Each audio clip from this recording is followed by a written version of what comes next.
Hey, it's Allie Edwards and welcome to another episode of Craft the Story. This week I decided I wanted to talk a little bit about the comparison game. And it's a game that many of us play from time to time. And it is definitely one of the ways that we can get stuck in our creative processes. So regardless of whether we are scrapbookers or writers or painters or journalers or art journalers or whatever it is that we do, it is very, very natural for us to find ourselves from time to time comparing any number of things to other people, right? As scrapbookers, it can be we are comparing completed projects with other people. It also might be that we are comparing our stories to other people's stories. It may be that we are comparing, what we see of people's lives online with our own lives, right? There's just a very natural thing that happens, and especially probably even more so in the world that we live in now, where we have lots of opportunity to compare visual images of other people's projects, other people's lives with our own, right? And a lot of times those lack context and additional information, all that kind of stuff. So for today, what I wanted to do is I was actually going through on my website. So I have had a blog since 2004. So very, very long time. It's had lots of different iterations. At one point in time, it existed kind of like Instagram is today. I had really short posts, just little bits and pieces of things related to life, paired with photos. And then as my business has grown, it's become, more business related stuff, more project inspiration, those kinds of things. And so over the years on the back end of my website, I have, an interesting number of blog posts that I have started and never completed. So starting them off, or, an idea has come to my head at one point in time, and then it just never gets finished up. So I have, a number of those in there. And I came across one earlier this week, which is really what spurred this idea of talking about the comparison game. And I had started to write up a few tips for what do you do when you get stuck in that place. And this isn't something that I'm necessarily that I'm personally feeling a lot of that right now. And I'll talk a little bit about that as we go along with these tips. But it's something that I know that I have felt pretty intensely at times in the past.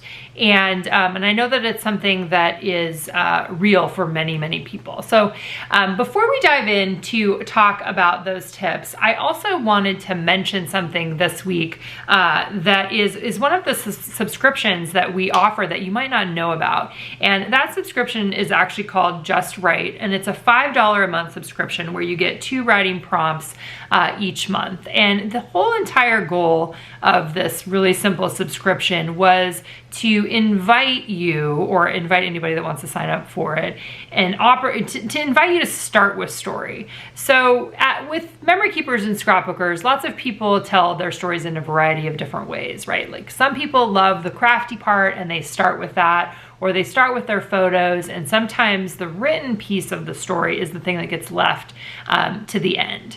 And this isn't a judgment, this is just a way, different people approach it in different ways. And I've always been someone that really values the words. Like that should not be a surprise to you guys to hear me say that. So definitely valuing the written story part. And so the idea behind Just Write was to give people an opportunity to literally start with the story first. And so with that subscription, what happens is you get a PDF each month, and I'll actually show you. I have all mine kept in a notebook, or in a binder notebook, and we've been doing it for a couple of years now. It's a subscription that just exists. We don't talk about it very much, but I deliver content on it twice a month. And so I felt like this was kind of a good time to talk about that, especially as you hear me talk through some of my tips for getting out of that comparison game. And a lot of it is just about owning kind of some of the insides of yourself, right? And owning your own story, and owning your own methods, and owning getting really to the heart of your own matter. And so with Just Right, it comes as a PDF, and there's 2 pages in the PDF. The first page has a quote about writing usually. It has the topic or the prompt, which most of the time is a single word. Every once in a while it's a phrase. It has a specific writing invitation where I'm giving you some ideas. I'm helping you start to brainstorm what you might write about. The first topic that we did, I think this is the first one, was the word cup. So it's taking very basic things in our lives and inviting you to write about them. It might be a memory. It might be about the cups that you have in your cabinet right now. It might be about a child. I mean, you might tell a story of a childhood cup, or you might tell the story of a cup that your mom always loved. We are inviting a wide variety of stories with single word prompts. So it has that prompt, and then it also has some piece of writing advice, writing inspiration, some way that I'm thinking about writing at the particular point in time when this comes out. And then it has a spot at the bottom of the PDF where you can write in some ideas if you have them. And then on the second page, I always share my writing for that specific prompt. And so it's on the second page so that you can choose whether or not you want to read it before you write or after you write. Everybody has different opinions on that, but I always include that in there. And then the idea with this is that you are literally building a story collection for yourself. You are building up a collection of stories from your own life that you can then add to scrapbook pages or use as a jumping off point for a scrapbook page. You could use it as a practice for memoir writing. You could add them into art journals. There's lots of different things that you could do with the actual writing that you're doing. But in this case, in this specific project and in this subscription, the invitation is to start with the words first. And I really wanted to offer our community a specific way to do this. And this is definitely one of those things, like, you can go on Pinterest, you can find writing prompts. They're out there for free. You totally would find that, and that's awesome. I encourage you to do that. I encourage any kind of writing. The goal with this one is that as a community, people that are involved with this, we're all writing about these 2 different prompts each month. It's not a lot of extra stuff. It's basically you get a reminder, here's the prompt for this month, come do your writing, come set aside a little bit of time, and then you can choose how you want to incorporate that into your projects later on. I think it was in the Hello Story 3 workshop this year where I went back in and pulled out some of the writing that I've done over the last couple of years and then flowed that into some scrapbook projects. And that was really fun too, because in that case I had the writing already done, and all I needed to do was figure out how I was going to organize the crafty parts, right? Or how was I going to pair photos with this writing that I have already done? And then those pages were able to just go into my other scrapbook. So I'll put a link below if you guys want to check that out. It's called Just Right. Super simple, $5 a month. It doesn't have, you don't have to sign up for a specific amount of time. You can test it out and see if you like it. Easy. And if it doesn't work for you, then it doesn't work for you, right? As with everything else. All right, so now let's talk a little bit about this whole comparison thing. And some of the thoughts that I have in terms of ways that you can try to pull yourself out of that. Like I said, comparison is something that everybody experiences in their lives, right? Whether it's related to creative endeavors or athletics or job or financial status or, whatever it is. Like, that is just we are social beings, and as social beings, we are interested in what other people are doing, and we are often, I think, quick to jump to conclusions of based on what we see, right? Based on what we see, we tell ourselves stories about other people's lives, or we tell ourselves stories about other people's projects, or we tell ourselves stories about how we compare or how our projects compare to other people's projects, right? All of this is supernatural, but I think that there are ways that we can train ourselves to look at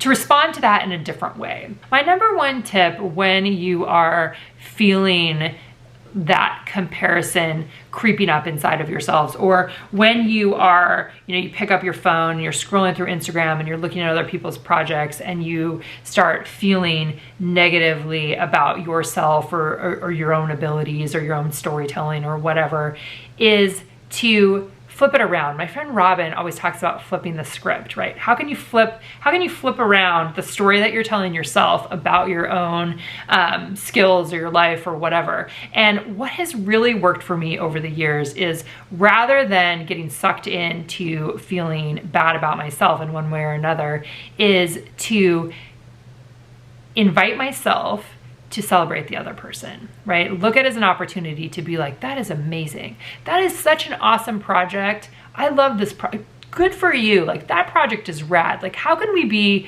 cheerleaders for each other, support each other, rather than make ourselves feel like crap along the way? Like, that's really, I feel like, one of the things that I've done over the years, in those times, and it's a process, right? And it's taken me a long time to get to the point where when I scroll through Instagram and I see somebody doing something cool, my initial reaction isn't like, now I feel like crap about myself. It's, that is such a sweet idea. I love that, dude. Good for you for coming up with that idea. And then my next step is usually, how can I use that idea in my own storytelling? How can I take that idea and tell a story about my own life that is similar, but with my own spin on it? So looking for opportunities, or looking for ways that you can flip the script in your own head to turn feelings of comparison into feelings of celebration. How can you celebrate other people? How can you be excited for somebody else for coming up with a really cool idea?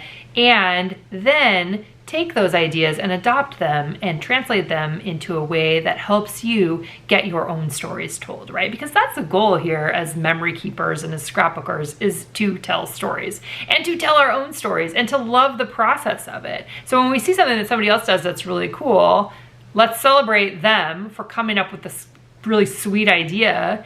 And then let's figure out, I want to try that for myself. I want to try that on for myself. Does that way or method, or does that idea actually fit the kinds of stories that I want to tell? So that's number one, is to really look for that opportunity to celebrate each other. And there's so many good things that come about when we do that, right? When as a community we do that, rather than holding on to competitive feelings. All right, then the number two tip, and something that's related to what I was just talking about related to celebration, is to really work on telling the kinds of stories that you actually want to tell, right? Not what everybody else is doing necessarily, not what the stories that your parents think that you should tell, or your partner thinks that you should tell, or your best friend thinks that you should tell. What I would really encourage you to do is focus on what are the kinds of stories that you actually want to tell. And one of the ways that we figure out what kinds of stories we want to tell is by telling stories, right? And is by getting inspiration from other people online, and different ways that other people are doing things, and seeing them and being like, oh, that's super cool. I'm going to try that, right? I want to try that idea. I want to see, what is that? When I try that on for myself, what does that feel like? And I would definitely put in a caveat here of, if you see somebody doing something super cool and you want to test that on for yourself, when you then post about it or you share about it, just make sure to include some, that you got inspired by that person, that was a super cool idea and that became something that you wanted to try. That's just nice, right? That's just a part of being nice within the community of people that want to tell stories too. So thinking really hard about,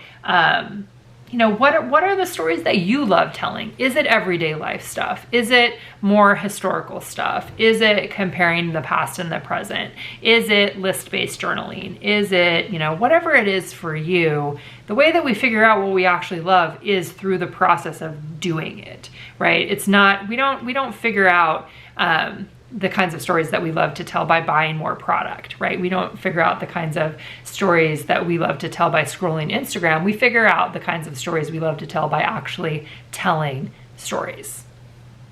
All right, the next one, number three, and which is kind of adjacent to that last one, is the encouragement to do it your own way. And this, again, I think is definitely one of those ones where it's like, you got to try out different styles. You got to try different ways of doing things to be able to figure out what makes the most sense for you. What are you into right now? Figuring out what you're into right now. What are the kinds of stories you want to tell, but also what are the methods? What are the ways that you want to get those stories told? So for me, over the years of, you know, being in this memory keeping industry and having this as a part of my lifestyle, I've done all kinds of different ways of telling stories, right? I've investigated lots of different kinds. I've done mini books. I've done traditional scrapbooking. I've done pocket pages. I've done Project Life. I've done a mixture of page sizes, right?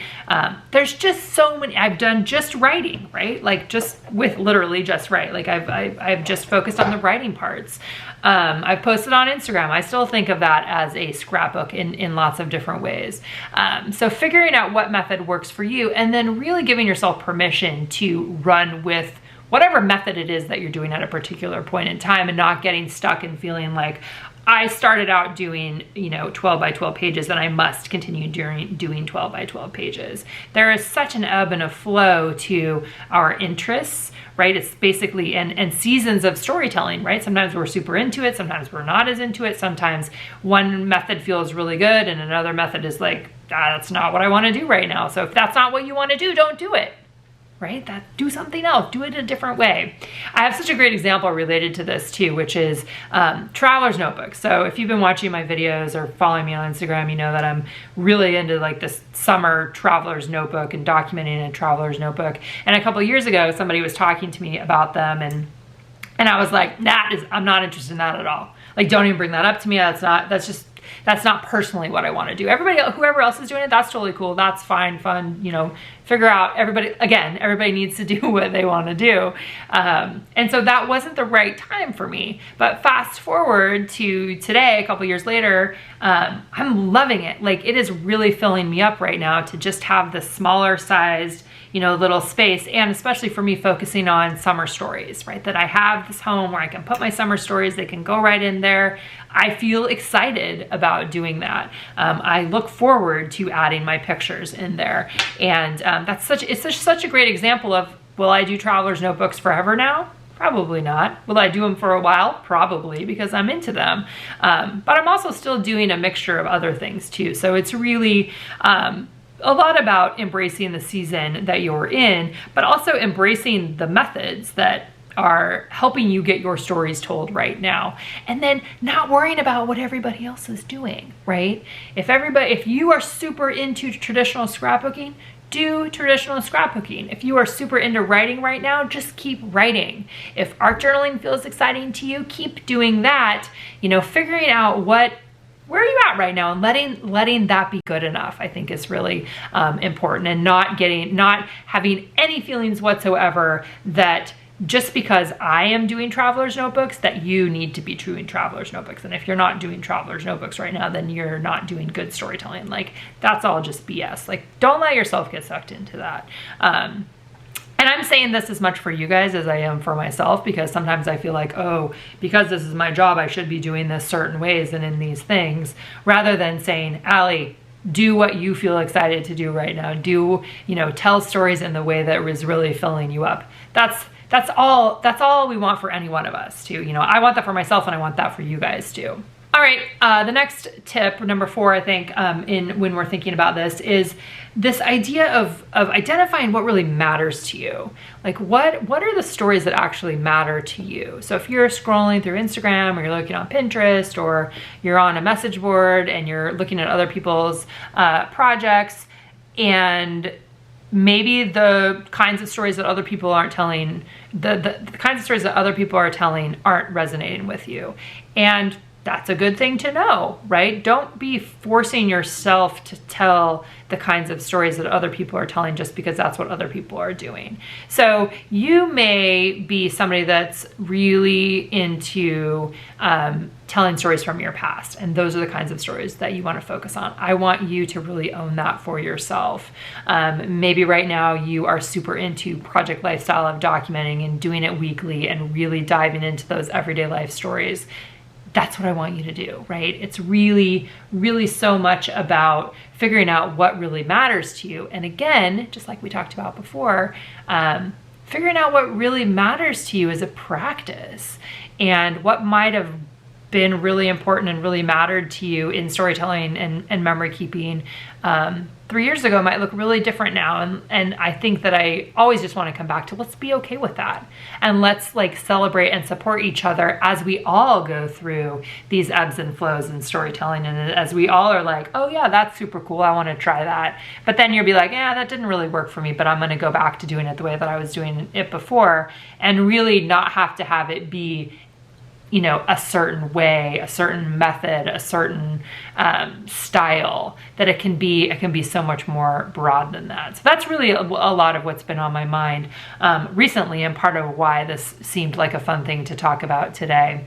The last thing that I want to say, number 5, in terms of comparison and, you know, getting caught in that, and you know, there's probably lots of other tips related to that in life in general. For me, it always comes back to getting back to your own heart, right, and your own insides, and what are the kinds of stories that are most important to you, what methods are most important to you right now. But the last thing that I put on this one, that is just the tip that I want to come back to again and again, is really reminding you and inviting you to make sure that you are in the stories that you are telling. And sometimes it's weird for me to say that, because when I tell stories, I'm always telling them from my perspective. Like I live in the stories that I'm telling. I am very present there, right? Not only are my pictures of myself there, but I am the narrator. And we talked a little bit about that if you watched one of my other videos where I was talking about being the narrator, right? I am the narrator of this story, and all the people that live in my house and that surround me they're all supporting characters in this story. And that, I think, really is present when I tell my stories, because it is very much from my perspective. I can't tell anybody else's story except for my own. And so I think that helps when I'm looking, you know, through other people's stuff, and I'm scrolling and I'm like, oh, that's really cool, and you know, oh, I love how you did that, and blah blah blah, and then I can be like, dude, awesome, that's so cool, I love how you did that. Let's see, what's a way that I could take that concept and translate it for myself? Or maybe I want to tell a story that is similar to that about my own life. Like, let's be inspired by each other. Let's let other people's ideas be a jumping off point for our own storytelling, rather than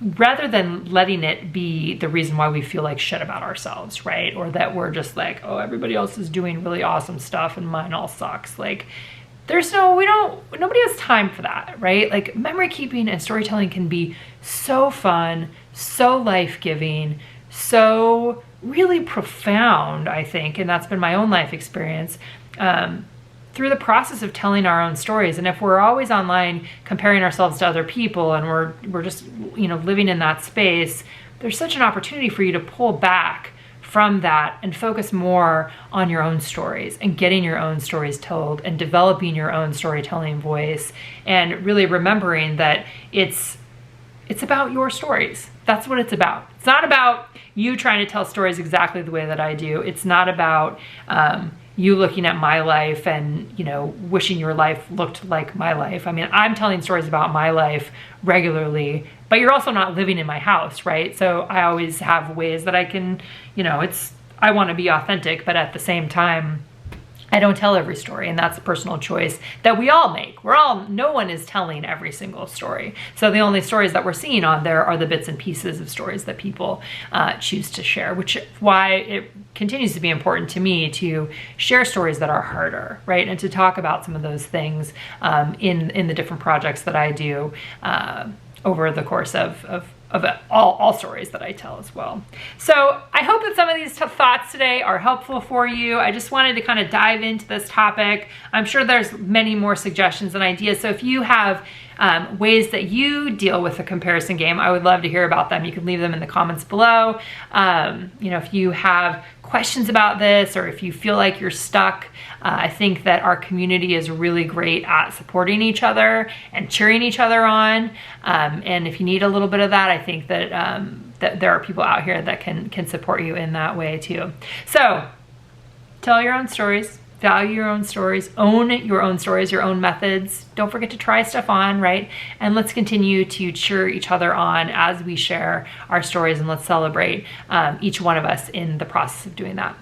We'll see you guys back here again next week.